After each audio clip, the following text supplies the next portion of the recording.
It's Xavier Chiveria, the repairer of the breach, the restorer of paths to dwell in. Before I get started, I want to mention one thing.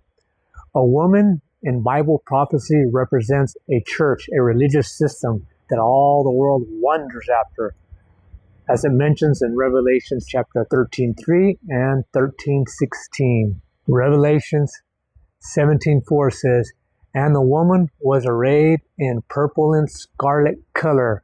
Here we see the cardinals and bishops wear scarlet and purple color here in Rome in the Vatican. And the verse goes on to say, "And decked with gold and precious stones and pearls."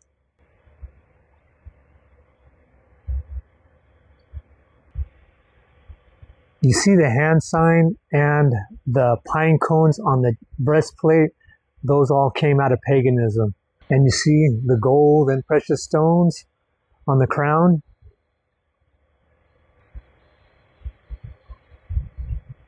And the verse goes on to say, "And having a golden cup in her hand, full of abomination and filthiness of her fornication." This is the only religious system that every service it has this golden cup. It raises up in the air towards, well, it's supposed to be towards Jesus, but towards the sun god. And all the people during communion take a sip out of this golden cup that's filled with actually literal wine, alcoholic wine that everybody takes a sip out of. And the wine cup is Satan's deception regarding the scriptures. Here is thy Antichrist system bowing down to statues, breaking the second commandment. "Let no man deceive you by any means, for that day shall not come, except there come a falling away first, and that man of sin be revealed, the son of perdition, who opposeth and exalteth himself above all that is called God, or that is worshipped, so that he as God sitteth in the temple of God, showing himself that he is God, whom the Lord shall consume with the spirit of his mouth, and shall destroy with the brightness of his coming." The Antichrist is here.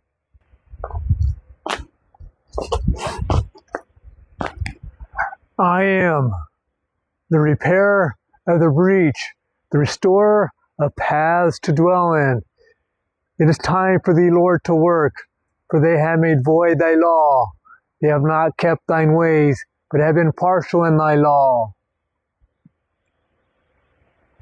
And the third angel followed them, saying with a loud voice, "And after these things I saw another angel come down from heaven, having great power, and the earth was lightened with his glory.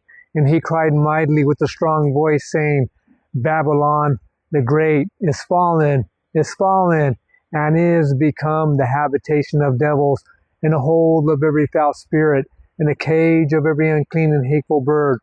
For all nations have drunk of the wine of wrath of her fornication, and the kings of the earth have committed fornication with her, and the merchants of the earth are waxed rich through the abundance of her delicacies." And I heard another voice from heaven saying, "Come out of her, my people, that ye be not partakers of her sins, and that you receive not of her plagues.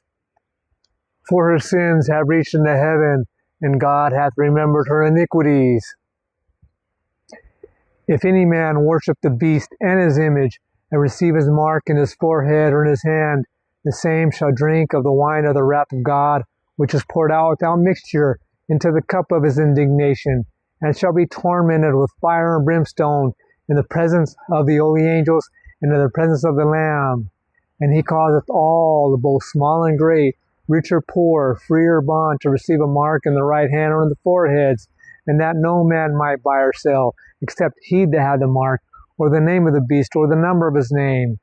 Here is wisdom. Let him that hath understanding count the number of the beast, for it is the number of a man, and his number is 666. For here is that name of that number of that man, Vicarious Filii Dei.